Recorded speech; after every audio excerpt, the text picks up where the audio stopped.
Bodies in suitcases, sudden disappearances, and unexplained deaths. The world of cryptocurrency seems to be experiencing an alarming number of millionaire murders in recent years. But are these just a series of coincidental tragedies? Or is there something far more sinister at play here? With such a volatile and unregulated market, hundreds of millions of dollars up for grabs, and some of the most experienced hackers on the planet trying to find their own slice of the pie, it is no wonder why so many choose to avoid this type of investment entirely. Today, we're traveling across the globe to look at three of the most prolific deaths in cryptocurrency, the mystery that surrounds their deaths, and the possible forces at play in the dark. And I'm sure that all three of these stories will leave you heavily concerned. Welcome back to Coffee House Crime, folks. My name is Adrian, and today I have a very interesting video for you. Now, this might be a slightly different format to the usual, but let me assure you it is totally worth watching. Many of these stories are absolutely insane, and ones that I've thought about for weeks now. In this video, I won't be explaining what cryptocurrency is because I think we'll have a rather vague idea by now. But when people discuss the risks behind crypto, they are usually talking about your financial security and not your actual safety. Well, this video puts a whole new perspective on that theory. By the way, I post stories like this up to 2 times a week. If you'd like to see more, please consider subscribing. And now, with that said, please grab yourself a coffee, pull up a seat, and get ready for the deep dive. This is the dark underbelly of the crypto world.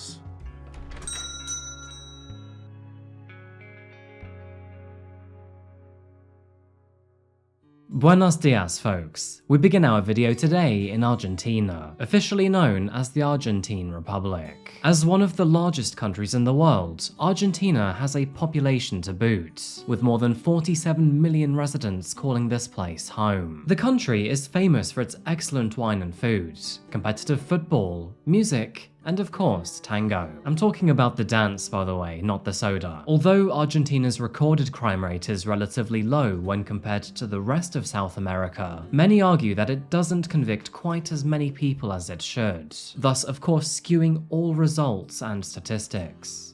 But at least statistically speaking, it tends to be safer than its neighbors nearby. However, on July the 23rd, 2023, a dark discovery made by 2 children would do nothing to support that calming statement. Found southwest of Buenos Aires city center rests a small region known as Ingeniero Buge. Not even 10 square miles in size, Ingeniero Buge consists of many homes, a few parks, and a nature reserve or 2. It is quite normal for kids to play football in the area, and today was no different. But that is when 2 children, only just old enough to be considered as teenagers, stumbled across an inconspicuous suitcase. The suitcase wasn't here in the previous days they'd played next to the stream, and so, quite understandably, their curiosity got the better of them. As they prodded the suitcase and peered through the zipper, they came across a startling discovery, one they could barely comprehend. Found inside lay the dismembered remains of a white man in his 40s. His limbs had been cleanly cut, with both his head and his torso missing. This was a mortifying discovery. The 2 young boys called the authorities immediately, who, no surprise, locked down the crime scene and then took things over from there. While at the crime scene, investigators found the victim's legs and a left forearm in the suitcase, and after checking the nearby stream, they also found a whole right arm. As mentioned, the body parts were cleanly amputated, suggesting that whoever had done this was likely a professional. And although it was not initially clear who the body belonged to, it wouldn't take investigators long to find out. A 4-letter tattoo on one of the hands made it quite obvious. The body belonged to a man named Fernando Perez Algarba, who had disappeared from the city only 4 days prior. And soon enough, fingerprint analysis would confirm the identity. Now, there were various peculiar details about Fernando's life and the manner of his death, but there would be one thing that everyone would stop to pay attention to, and that was his wealth. Because Fernando was a crypto millionaire. With almost 1 million followers on Instagram, Fernando's profile sported a luxurious lifestyle, sported by crypto and smart decisions. However, judging by the number of likes that some of his posts received, I'm gonna hazard a guess and say that most of his followers were bought.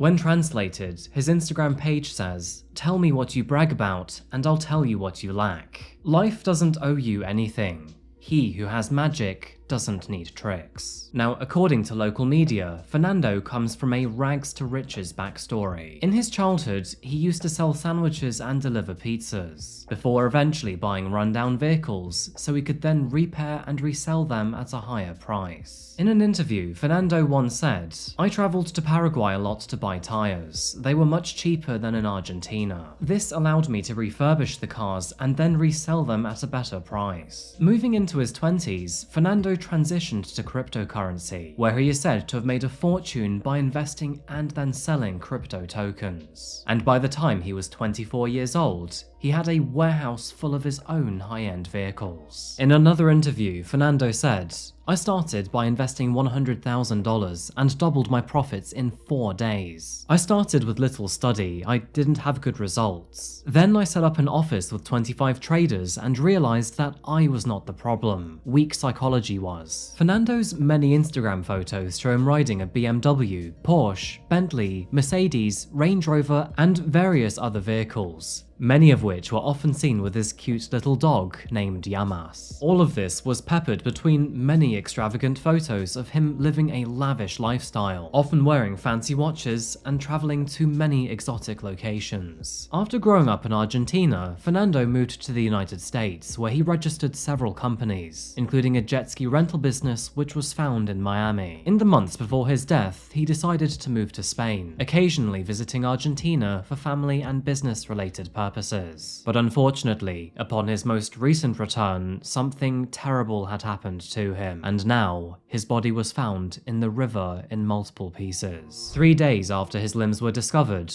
officers responded to yet another concerning phone call, with this one also being made by another member of the public. Someone had come across a human torso, and after investigating the crime scene, detectives soon found a human head in a backpack nearby. It was very quickly established that both the head and the torso belonged to Fernando. According to his autopsy reports, he was shot 3 times in the chest, though according to some media outlets, it was twice in the back. And sadly, this is where Fernando's story slowly begins to unravel. As it turns out, he had made many enemies in the past, and being honest with you, most of them had a reason to be angry with him. As detectives began to dig deeper into his profile, they realized that although he had made millions through cryptocurrency investments, he was also in debt to several people and entities. And by the way, we are talking hundreds of thousands of dollars worth of debt here, not just to local people, but even to local gangs. Detectives would also find more than 200 angry messages in his inbox, so it became clear that he'd pissed off a lot of people. One of those messages read, "I'm going to kill you. I'm going to gouge out your eyes and cut off your hands so that you can't have any more money in your life. I swear on my children that I have no problem going to jail." And that message was from a man named Iglesias, who was owed more than $70,000 US. Another voice message, which was left by a man named, Adrian, said, "I'm not threatening you. I am telling you that I'm going to rip your head off. The money is mine,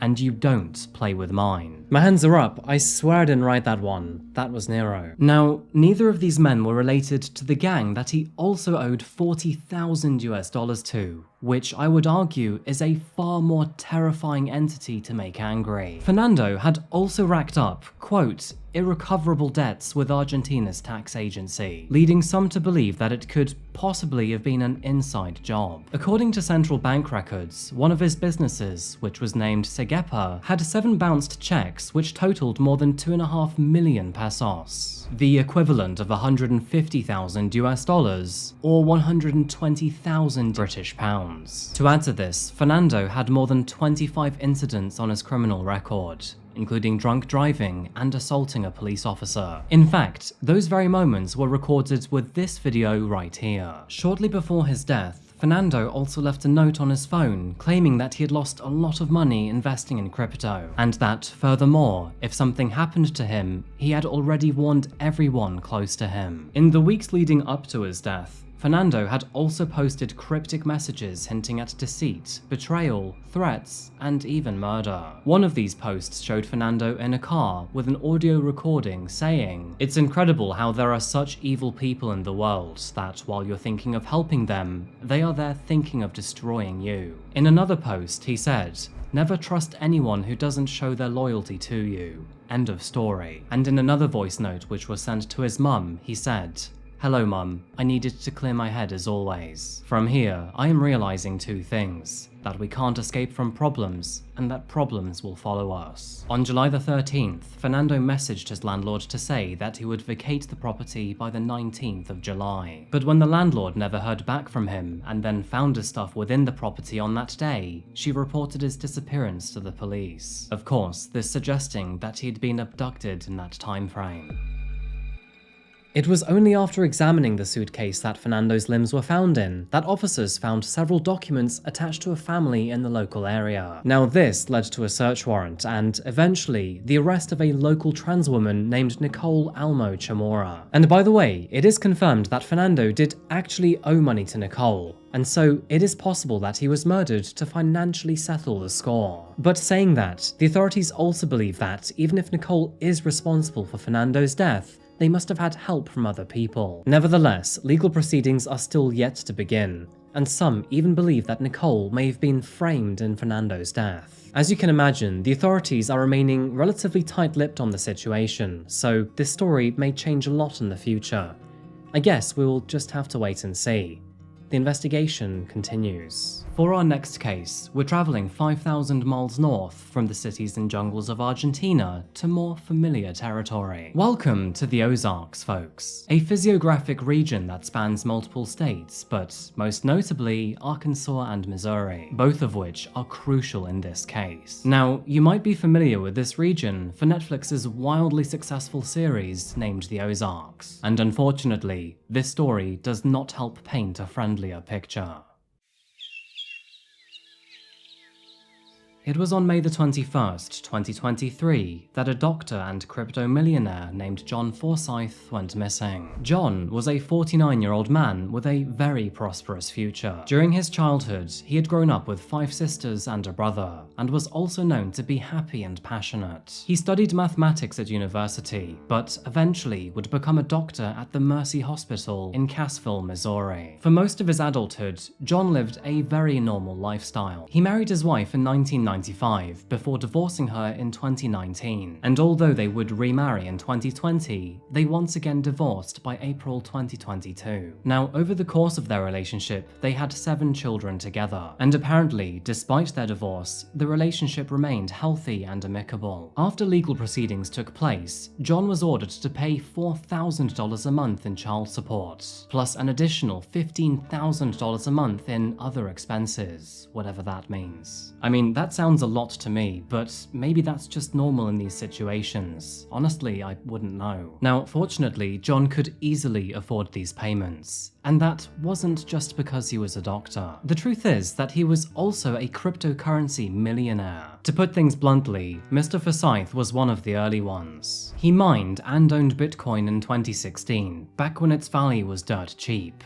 and then held on to it through the peaks and troughs. John also co-founded OnfoCoin, a referral-based cryptocurrency project dubbed the People's Currency. He also played a crucial role in developing blockchain technology and decentralized finance, making him a well-respected cryptocurrency community man. In his own words, "It became obvious to me that math-based currencies like Bitcoin would eventually supplant sovereign notes. I mined Bitcoin very early and then held on to them, and the massive appreciation of those assets allowed me to invest in another cryptocurrency." It is worth noting here that John always had a solid reputation of helping others, not just at work, but back at home with family and friends too. I mean, it comes with being a doctor, and to add to that, he had always helped his brother with his various health issues, and was a good father to his children. And on that note, he wasn't bitter about the divorce either.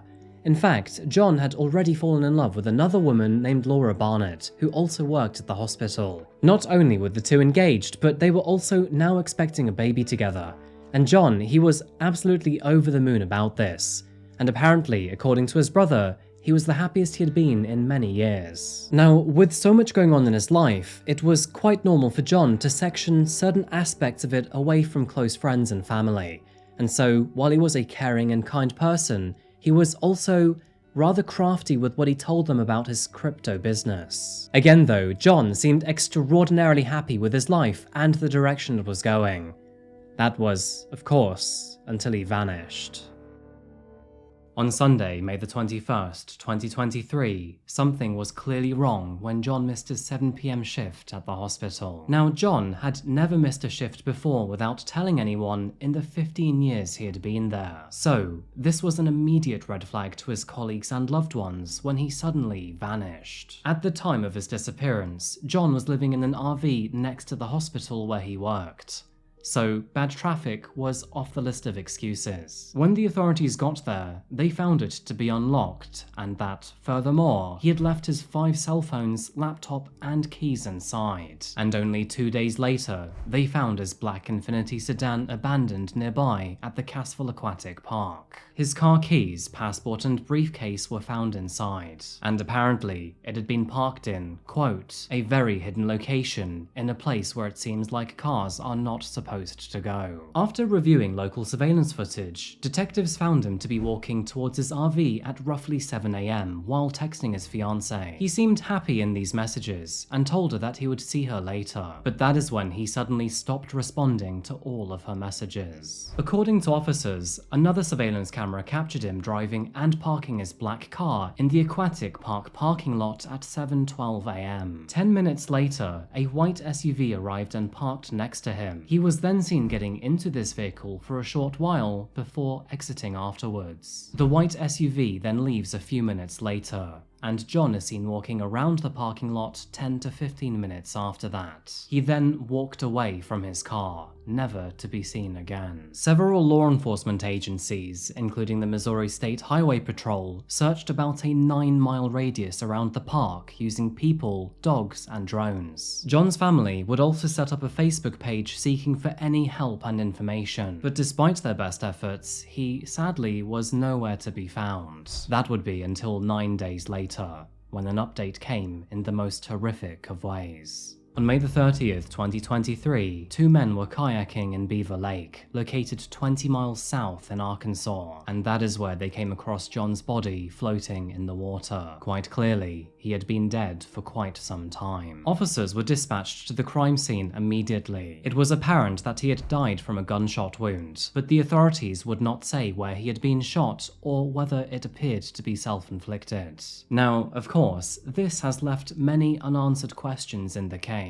And although the Benton County coroner confirmed that an autopsy had been completed, he also stated that the results would not be released until the investigation ended. The news was sure to devastate his family, both old and new. His brother, fiancé, and ex-wife were all devastated by it, and they all immediately suspected that foul play was involved. To quote his brother, Richard, he said, "We're in shock, and I suspect foul play. He wouldn't miss a shift, even if his eyeballs were hanging out of their sockets. He's punctual in the extreme. It was an immediate red flag." His fiancée, Laura, was distraught, and after claiming that he was the love of her life, she is now faced with raising his child as a single parent. A terrible challenge, no matter what position you are in. So, of course, the big questions here are, what exactly happened to John? Was this an accident? Was it self-inflicted? Or was someone out to murder him? With him last seen talking to someone in a white SUV, many wonder if perhaps that person knows what happened to John. Of course though, the authorities are remaining tight-lipped on the situation, leading many to speculate. Saying that, John was also seen alive and well after the SUV drove away, so it is possible that they have nothing to do with this story. As we know, he then walked away from his own vehicle and out of sight of the surveillance camera, never to be seen alive again. And so, did he meet someone by chance maybe? Or was someone out to get him? Or was this just one terrible accident? Or even taking his own life? Well, as it turns out, John had actually made enemies in the past.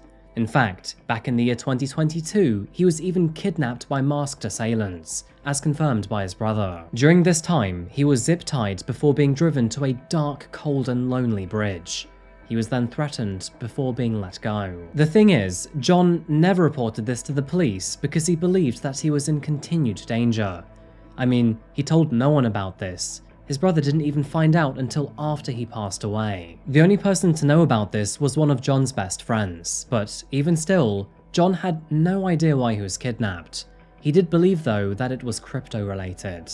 According to reports, the authorities apparently do not suspect foul play, which is in direct contradiction to the opinions of John's family and close friends, all of whom strongly reject any suggestion that he took his own life. You see, John was a happy, successful, and ambitious man, and was never the type to accept defeat or think about death. There are strange details to highlight, however. It is noted that John had allegedly sent large amounts of money to his family in the days leading up to his disappearance. So, it does beg the question, did he know that something was wrong? Perhaps he knew that someone was after him, or maybe he was thinking about the end of the road. On the flip side, he did ask Laura to marry him only 3 days before disappearing, which is not something you'd expect from a man who was contemplating death. To add to this, he was also aware that she was now pregnant with his child, and John was a very caring and thoughtful man. Kidnapping aside, John also experienced long feuds with other people online, some of whom would even hack his computer and deliberately try to cause him harm. So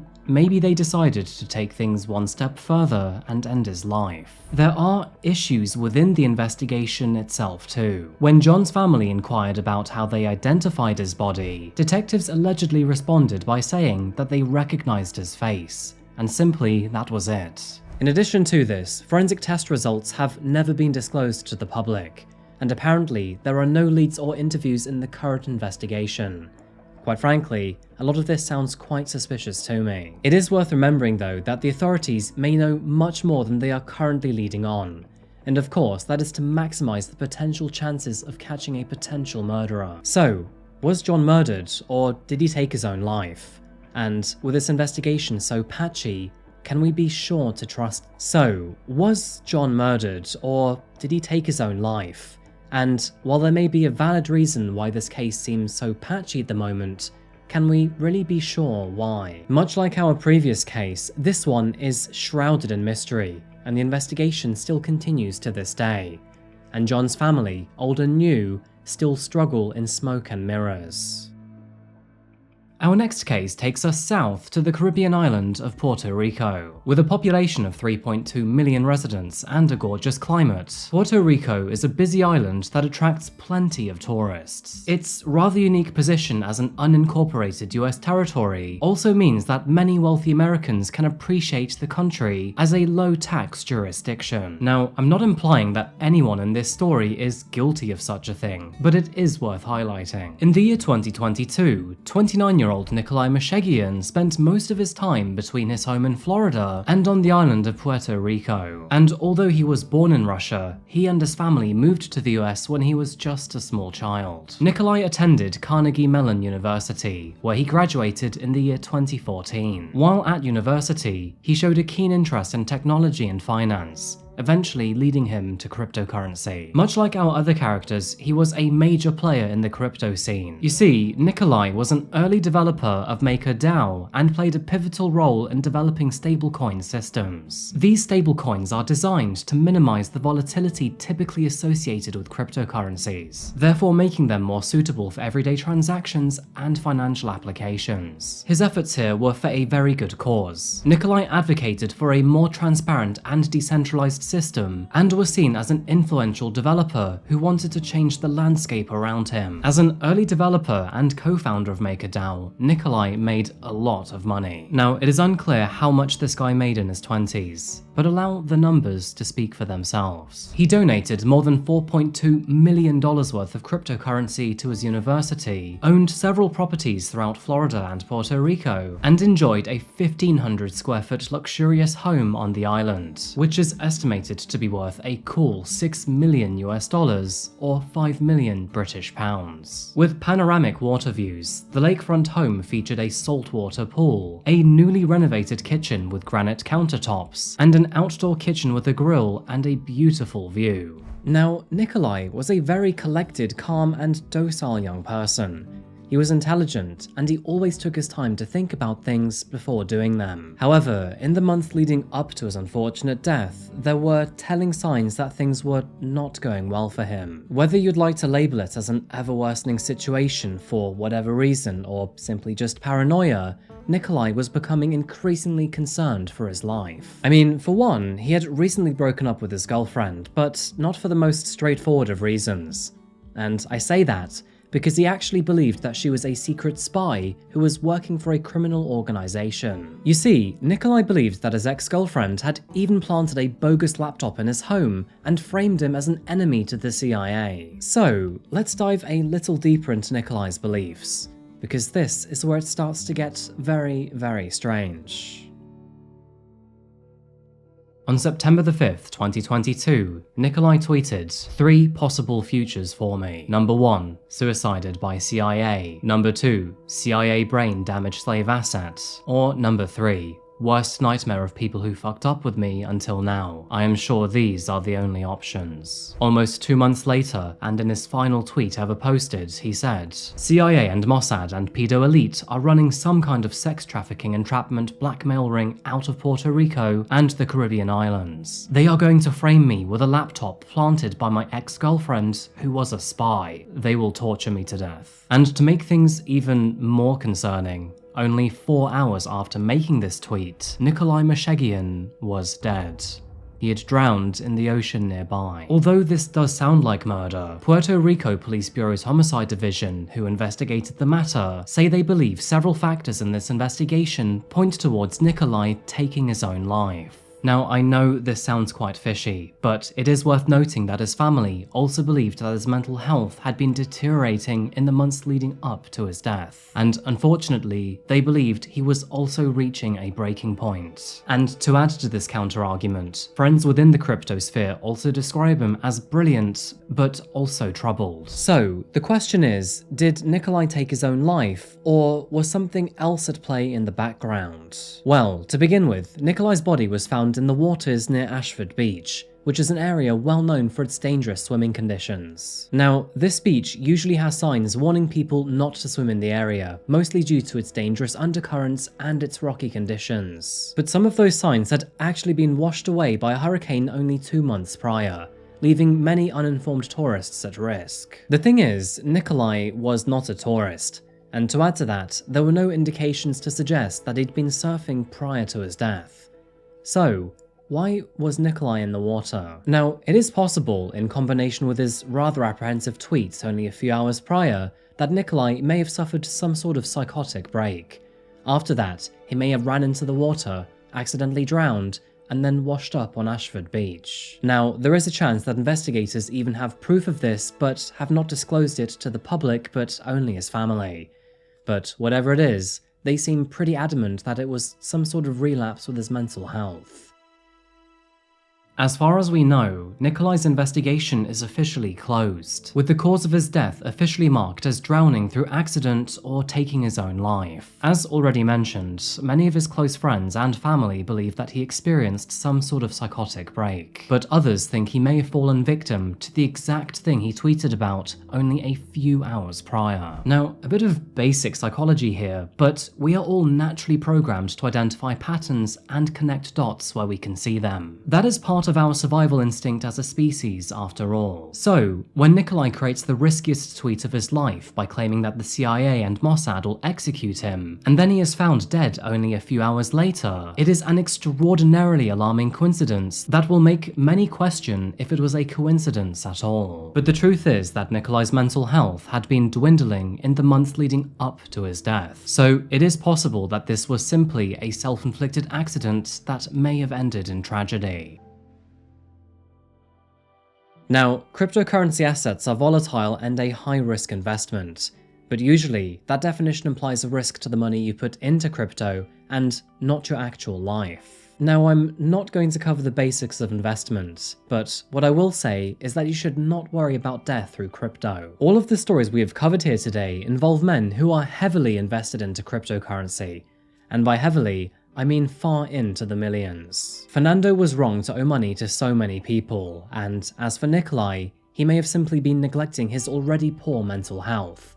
But I will admit that John's story is shrouded in mystery. So with that in mind, what are your thoughts about these 3 stories? I would love to know your opinions because these 3 are so open-ended. As always, let me know what you think in the comments down below, and while you're there, let me know what you think about this format of video. It was slightly different, but I actually quite enjoyed this one. And would you like to see more cryptocurrency cases? Because, quite honestly, there are tons out there. Anyway folks, that's pretty much the end of the video today. Thank you so much for making it this far. As always, if you want to support me in the channel, check out my Patreon here.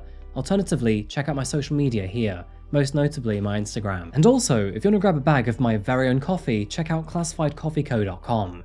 This stuff is seriously good. I've gone through about a dozen bags now. Anyway folks, that is it for me today. Thank you again so much for watching, and as always, I'll see you again very soon for another one.